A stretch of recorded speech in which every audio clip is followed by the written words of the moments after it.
अच्छा सर, ये समझने के बाद कि मिस स्टेटमेंट क्या होती है और वो मटेरियल कब होती है, एक बेसिक आइडिया लेने के बाद अब हम ये देख लेते हैं कि अगर आपको सबूत ना मिले तो क्या होगा। अच्छा, अगर आपको सबूत ना मिले तो बच्चों हम उसको कहते हैं, वो कहलाती है स्कोप लिमिटेशन। वो क्या कहलाती है भाई? Scope limitation. अच्छा, अब शुरू से याद करें, आप शुरू से याद करें, अगर मैं आपको रिकॉल करवाऊं तो आपका पहला सवाल क्या था? Before signing audit report, before signing audit report पहला सवाल क्या था, यानी ओपिनियन फॉर्म करने से पहले पहला सवाल क्या था? Whether sufficient appropriate audit evidence has been obtained or not। अच्छा, अगर sufficient appropriate audit evidence मिला, यस आंसर आता है, तो इसकी आप कहेंगे दो स्ट्रीम्स हैं भाई। अगर सबूत मिल गया तो आया मिस स्टेटमेंट है या मिस स्टेटमेंट नहीं है। अच्छा, अगर मिस स्टेटमेंट है तो हमने कहा कहानी आगे जाएगी, मटेरियल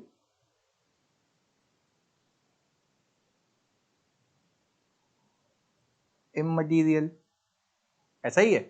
अच्छा, फिर आगे लेके चलते हैं। मैंने कहा सर ये तो ये वाला एरिया हो गया जो हमने पहले कर लिया। अगेन आप ओपिनियन फॉर्म कर रहे हैं, आपने अपने आप से पहला सवाल पूछा क्या एविडेंस मिल गया। अच्छा, एविडेंस मिल गया, क्या कोई मिस स्टेटमेंट तो नहीं है। अच्छा, अगर मिस स्टेटमेंट नहीं है तो कोई मसले वाली बात नहीं है। मिस स्टेटमेंट है तो हम देखेंगे क्या वो मटीरियल है इमटीरियल है, वो भी हमने पीछे कवर किया। अब हम ये कह रहे हैं व्हाट इफ अगर आपको सफिशिएंट एप्रोप्रिएट ऑडिट एविडेंस नहीं मिला तो आप ये कहेंगे कि ये स्कोप लिमिटेशन है, आप सबूत इकट्ठा नहीं कर पाए, आप सबूत इकट्ठा नहीं कर पाए। तो अब समझने की बात ये कि जब आपको सबूत नहीं मिला तो इसको हम ऑडिट की जबान में कहते हैं स्कोप लिमिटेशन। इसको हम ऑडिट की जबान में क्या कहते हैं? Scope limitation. अच्छा, अब स्कोप लिमिटेशन अब स्कोप लिमिटेशन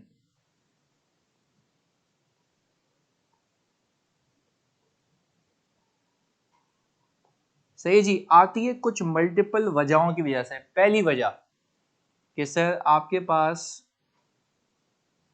जो सर्कमस्टेंसेस हैं,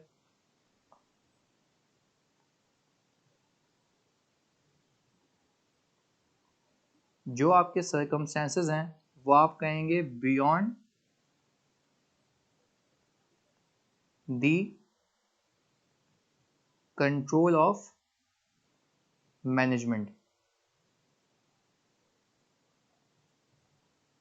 यानी ऐसे हालात वाकयात हो गए हैं जो मैनेजमेंट के कंट्रोल में नहीं है। एग्जाम्पल दे सर, मैंने कहा सर एग्जाम्पल इसकी ये बनती है कि फायर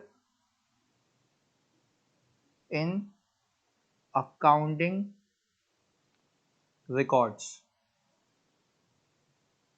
अच्छा, अब मैनेजमेंट ने आपको फाइनेंशियल स्टेटमेंट्स बना के दे दिए, आप ऑडिट करने गए, आपने बोला कि भाई फिक्स एसेट का रजिस्टर दे दो, तो मैनेजमेंट ये कह रही है भाई नहीं है। हमने कहा चलो भाई सही है। आपने कहा कि भाई आप मुझे रेवेन्यू का रजिस्टर दे दो कि कब कब कौन कौन सी सेल हुई है। उसने कहा नहीं है। मैंने कहा भाई क्या मतलब कि क्यों नहीं है? वो कह रहा भाई इसलिए नहीं है क्योंकि आग लग गई थी। मैंने कहा कहाँ आग लगी थी भाई? उसने कहा भाई आग लगी थी हमारे उस वाली जगह पे जहाँ पे हमारा ये पूरा अकाउंटिंग रिकॉर्ड्स का हिसाब किताब रखा जाता है, मतलब हेड ऑफिस के अंदर। मैंने कहा अच्छा यार, हेड ऑफिस के अंदर आग लग गई थी तो तुमने फाइनेंशियल्स कैसे बना लिए? बोले वो बना लिया, आप ऑडिट करें। मुझे एक बात बताएं, क्या आपको कोई भी सबूत मिला? सर आपका जवाब आएगा नो, कोई सबूत नहीं मिला।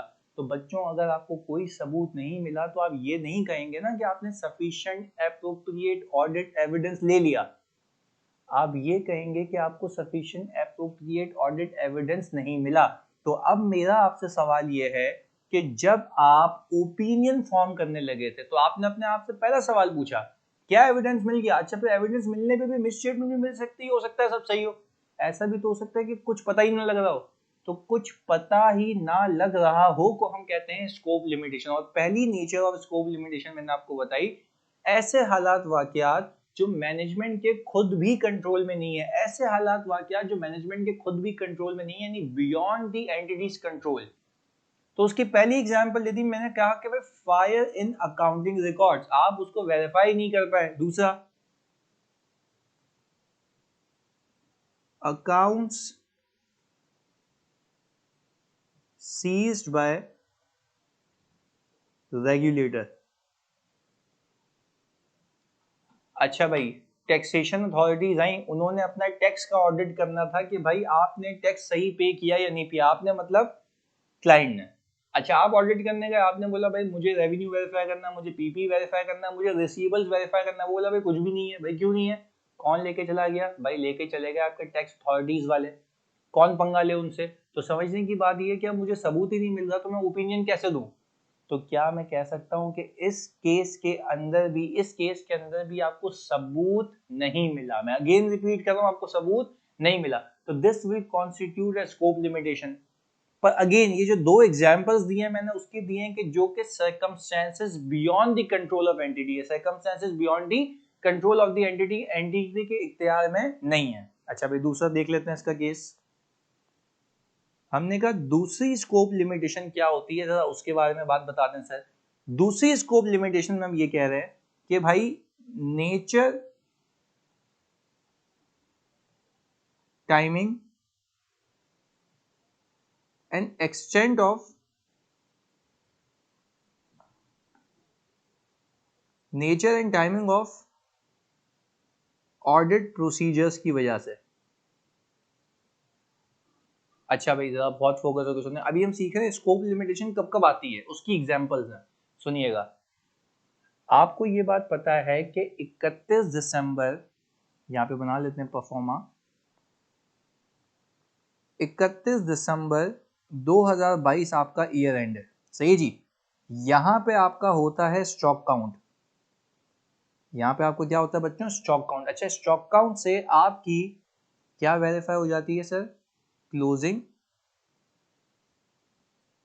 इन्वेंट्री वेरीफाई हो जाती है, जो कि आपके फाइनेंशियल स्टेटमेंट्स में जाके क्लब हो जाती है। अच्छा सुने, अगर मैं स्टॉक काउंट में ना जाऊं तो क्या आप ये कह सकते हैं कि मैं इसकी एग्जिस्टेंस को वेरीफाई नहीं कर पाऊंगा? भाई आप खुद मुझे बात बताएं, अगर मैंने स्टॉक काउंट नहीं किया तो क्या मैं कह सकता हूं कि मैंने इसकी एग्जिस्टेंस को वेरीफाई नहीं किया, एग्जिस्टेंस को वेरीफाई नहीं कर पाया मैं? अब बात समझिएगा, आपको अपॉइंट किया गया 31 दिसंबर के बाद भी यहां पर, यानी ऑडिटर की अपॉइंटमेंट हो रही है। हाँ जी, ऑडिटर की अपॉइंटमेंट हो रही है इधर, और ये दिन जो है, वो है सर 31 मार्च, 3 महीने बाद। अच्छा अब मुझे एक बात बताओ, 3 महीने बाद जब मैं अपॉइंट हुआ और मुझे ये कह रहा है कि भाई मुझे आप ऑडिट करके दें जनवरी 1 2022 से लेके 31 दिसंबर 2022 तक का। अगेन रिपीट कर रहा हूं, मुझे क्या कह रहा है? ऑडिट करके दो मुझे जनवरी 1 2022 से लेके 31 दिसंबर 2022 तक का। तो मैंने कहा कि भाई यहां से यहां तक के स्पैन के अंदर चलो मैं ऑडिट तो करूंगा, भाई यहां पे जो क्लोजिंग इन्वेंट्री आ रही है उसको कैसे वेरीफाई करूं? अगर मैं इससे पहले अपॉइंट हो जाता तो मैं जाके चेक कर लेता, पर मेरे लिए वो अनेबल है, मैं चेक नहीं कर सकता। अच्छा एक तरीका तो ये भी है कि आप यहां पर काउंट करें, सही है जी, और जो यहां से लेके यहां तक की, अगेन रिपीट कर रहा हूं, जो यहां से लेके यहां तक की परचेजेस है उसको माइनस कर दें, और जो सेल हुए हुए हैं उसको आप वापस से ऐड बैक कर दें। अगेन भाई आपको 31 दिसंबर पे पहुंचना है ना, तो 31 दिसंबर पे वर्क बैक करने के लिए जो जो इसमें परचेजेस हुई हैं वो लेस करें, और जो जो इसमें से डिस्पोजल्स हुए हैं वो ऐड कर दें, आप वर्क बैक करके वहां पे पहुंच जाएंगे।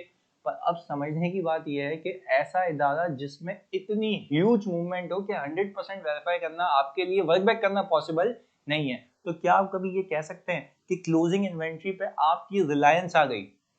क्या आप कभी ये कह सकते हैं कि आपकी क्लोजिंग इन्वेंट्री पे रिलायंस आ गई? नहीं सर, नहीं आई, नहीं आई, नहीं आई आपकी। क्यों नहीं आई? क्योंकि आपकी, प्लीज सुनिएगा, क्योंकि आपकी टाइमिंग ऑफ ऑडिट प्रोसीजर ऐसी है, प्लीज सुनिएगा, टाइमिंग ऑफ ऑडिट प्रोसीजर ऐसी है कि आप उसको ऑडिट नहीं कर सकते। तो ये क्या आ गई, स्कोप लिमिटेशन। बट क्या ये स्कोप लिमिटेशन ऐसे सर्कमस्टेंसेस की वजह से है जो beyond the control of entity, नहीं वो ऊपर हो गया, पर ये उन हालात वाकयात की वजह से है जो कि आपके टाइमिंग की वजह से आ रही है, आपकी अपॉइंटमेंट ही बाद में हुई है। तो अगर आपकी अपॉइंटमेंट बाद में हुई है और आप पीछे की चीज वेरीफाई नहीं कर सकते, तो अगेन आपको सबूत नहीं मिला। तो अगेन जब आपको सबूत नहीं मिला तो this will also constitute a scope limitation. बात समझ आती है? अच्छा जी, ये तो हो गया सर आपकी टाइमिंग की बात, ये तो हो गई टाइमिंग के बाद। अब हम बात कर लेते हैं नेचर ऑफ ऑडिट प्रोसीजर। अच्छा भाई, ये तो हो गया पहला केस इसका। अब दूसरे केस की बात कर लेते हैं, इसका सब केस है, सब हेडिंग है। दूसरे केस में वो बोलता है substantive procedure alone can not provide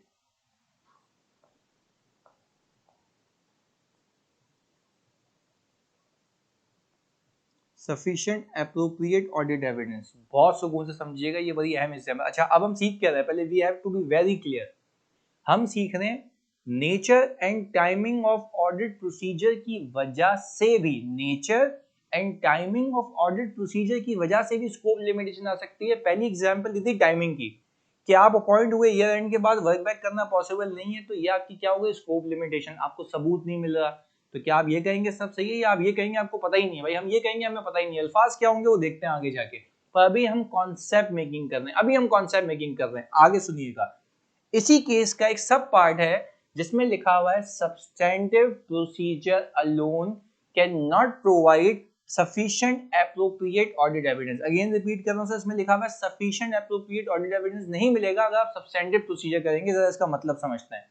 मैंने कहा कि भाई जैसे मैं ईएफयू जनरल का ऑडिटर हूं, सही जी, मैं ईएफयू जनरल का ऑडिटर हूं अगर, तो ईएफयू जनरल के कोई लाखों कस्टमर है, सही है, आप ये कहते हैं इन मिलियन कस्टमर्स हैं। अच्छा, इन मिलियन कस्टमर्स की मिलियन क्या होंगी, पॉलिसीज। आप मुझे एक बात बताएं, इन मिलियन कस्टमर्स की मिलियन पॉलिसीज को अगर आप टेस्ट करेंगे, यानी सर इसकी आप लेट्स से पॉलिसीज को वेरीफाई करेंगे,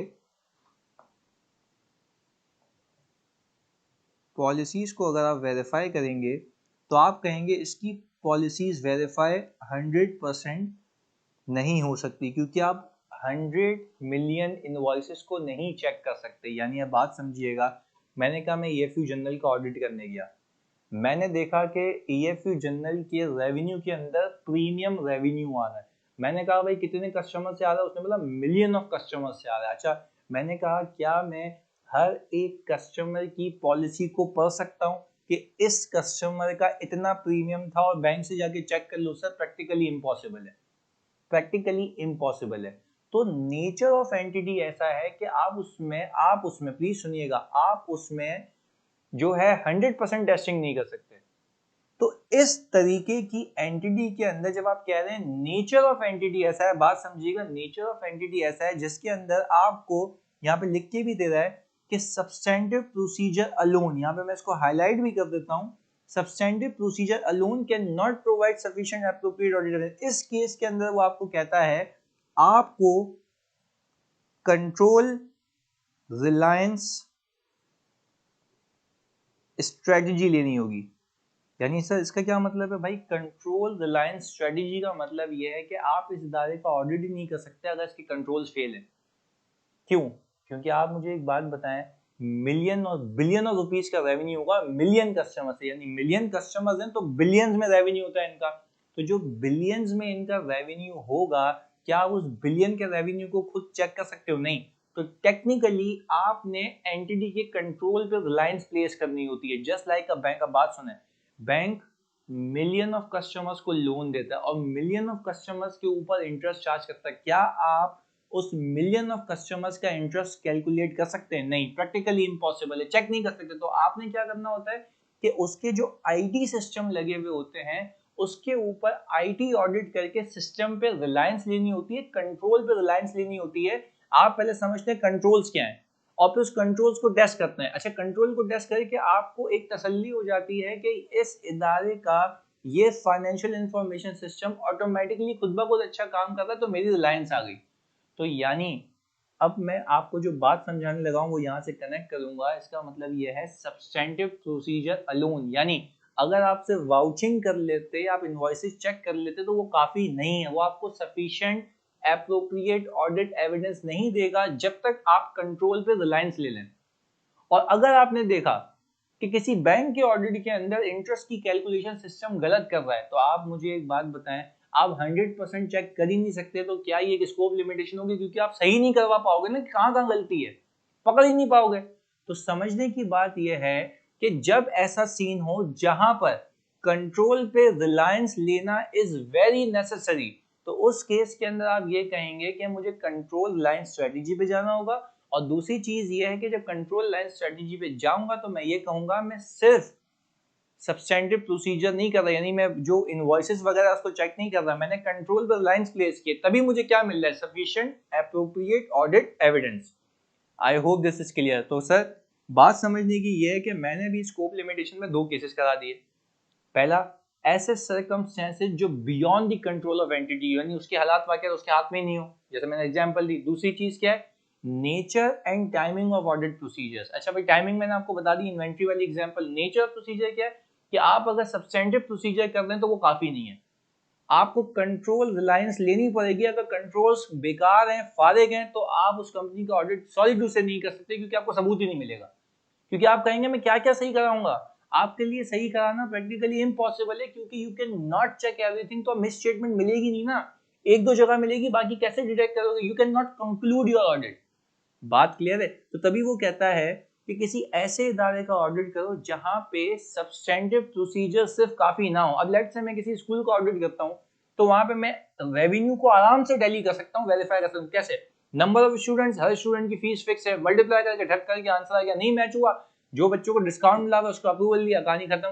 this is very easy to audit.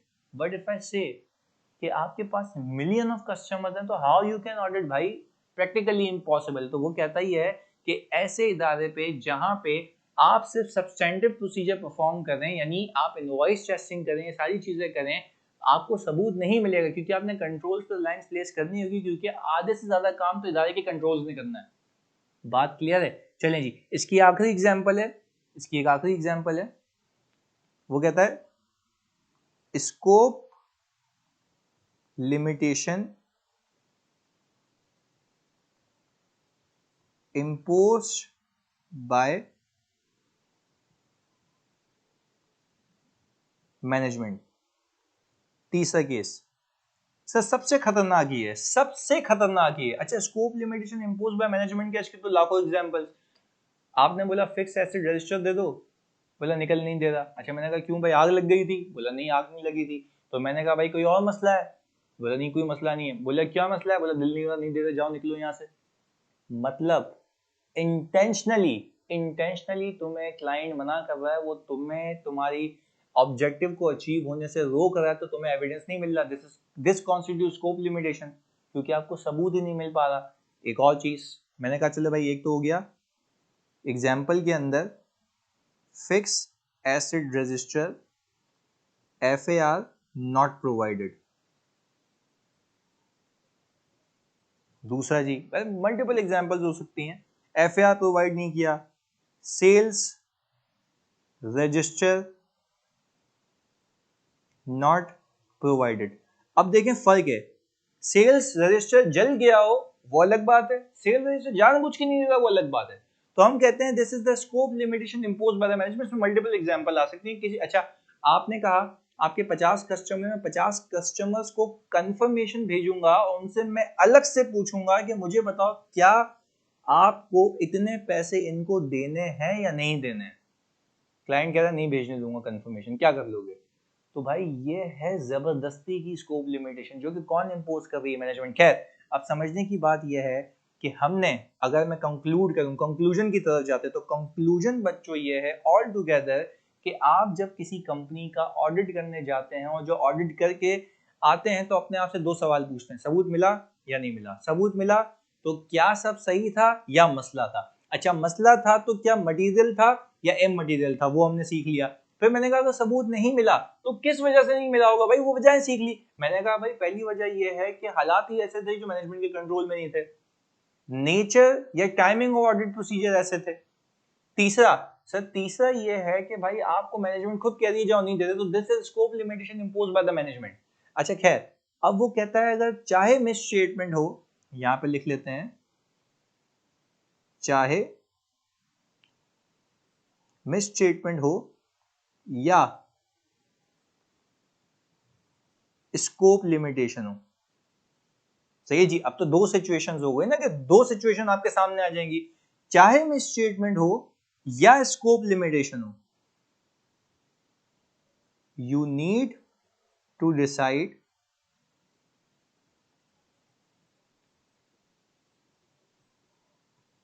whether it is material or immaterial. You need to decide whether it is material or immaterial. अच्छा, अगेन अगर मैं ये कहूं स्कोप लिमिटेशन भी है, अगर मैं ये कहूं बच्चों स्कोप लिमिटेशन भी है और वो मटेरियल है, यानी इसको भी मैं कंसिडर कर रहा हूं, अगर स्कोप लिमिटेशन है और वो मटेरियल है, तो क्या मैं अपनी ऑडिट रिपोर्ट को मॉडिफाई करूंगा? सर जवाब आता है यस। मैं अपनी ऑडिट रिपोर्ट को क्या कर दूंगा? ओपिनियन को मॉडिफाई कर दूंगा। अच्छा, अगर इममटीरियल है तो मैं कहूंगा डू नथिंग। सिर्फ लिखवा लेना उससे कि तुम भी बोलोगे, तुम भी समझते हो कि क्या ये इममटीरियल है। अब आप ये सोच रहे होंगे कि सर आपको सबूत ही नहीं मिला तो आप ये कैसे कह रहे हैं कि इममटीरियल है? जजमेंट, अंदाजा। तो इस केस में आपको स्टैंडर्ड ये कहता है कि अगर लेट से एग्जांपल दे रहा हूं, आपने फाइनेंशियल स्टेटमेंट्स के ऊपर इन्वेंट्री की फिगर देखी और वो इन्वेंट्री की फिगर बिल्कुल माइनर सी, आपके प्रॉफिट बिफोर टैक्स के 5% से भी कहीं गुना कम है, तो आपको अगर उसका सबूत नहीं भी मिला तो आप ये असेस कर रहे हैं कि आपको लगता है कि अगर मुझे पता लग भी जाता, अगर ये पूरे गलत भी हो जाए, तब भी इममटीरियल है। और अगर आप अपेरेंटली फिगर देख रहे हैं और जिसको फिगर को देख के आपको लग रहा है वो प्रॉफिट बिफोर टैक्स के 5% से ज्यादा है, उस पर सबूत नहीं मिल रहा, तो वो डेफिनेटली क्या है? मटीरियल है। लॉजिकल बात है। अच्छा देखो, दो पैरामीटर्स में ब्रेक करो। एक तो गलती पता लग गई ना, गलती तो क्वांटिफाई हो गई, इसको कंपेयर कर लो। अब एक चीज आपको पता ही नहीं लग रही है तो आप फिर देखोगे वो सेल्फ आइटम कौन सा है जो पता नहीं लग रहा। अगर इन्वेंट्री का जो बैलेंस है वो बिल्कुल माइनस है, जैसे मैं कह रहा हूँ बैंक है, बैंक में स्टेशनरी टाइप इन्वेंट्री पड़ी हुई है, स्टेशनरी पे आपको सबूत नहीं मिला, और बैंक की मटेरियलिटी कोई 20 मिलियन की, 20 मिलियन की मटेरियलिटी है, और आपने जाके सामने देखा कि जो वहां पे स्टेशनरी पड़ी हुई है वो 2 लाख रुपए की पड़ी हुई है। भाई 2 लाख रुपए और 20 मिलियन की मटेरियलिटी, प्रॉफिट बिफोर टैक्स का 5%, जमीन आसमान का फर्क है। तो क्या इस केस में मैं ये कहूंगा कि मुझे जिस पे सबूत नहीं मिला, क्योंकि बैंक कह रहा है भाई हमने इसका अलग से रिकॉर्ड नहीं रखा हुआ, हमारे लिए मटेरियल नहीं है, तो मैं भी तो बीइंग एन ऑडिटर सोच रहा हूँ ना कि क्या मेरे लिए मटेरियल है, क्योंकि मुझे सबूत ही नहीं मिला। तो जब मुझे सबूत नहीं मिला, दैट मीन्स कि I am unable to obtain sufficient appropriate audit evidence. I am unable to obtain बच्चों sufficient appropriate audit evidence. तो जब मुझे सबूत नहीं मिला तो मैंने अपने आप से एक सवाल पूछना है, जिस जगह पे मुझे सबूत नहीं मिला तो क्या मेरी सोच में वो आइटम अगर पता हो भी जाता तो मटेरियल होता या नहीं होता? तो अगेन वही बेंचमार्क है कि अगर मटेरियल होता तो मैं अपने ओपिनियन को मॉडिफाई कर लेता, और अगर वो आइटम इममटेरियल लगता है मुझे तो मैं अपने ओपिनियन को मॉडिफाई नहीं करूंगा। तो this applies to both cases, whether you are talking about misstatement, whether you are talking about scope limitation. I hope आपको ये बात क्लियर होगी। मिलते हैं अगली क्लास में। जज़ाकल्लाह।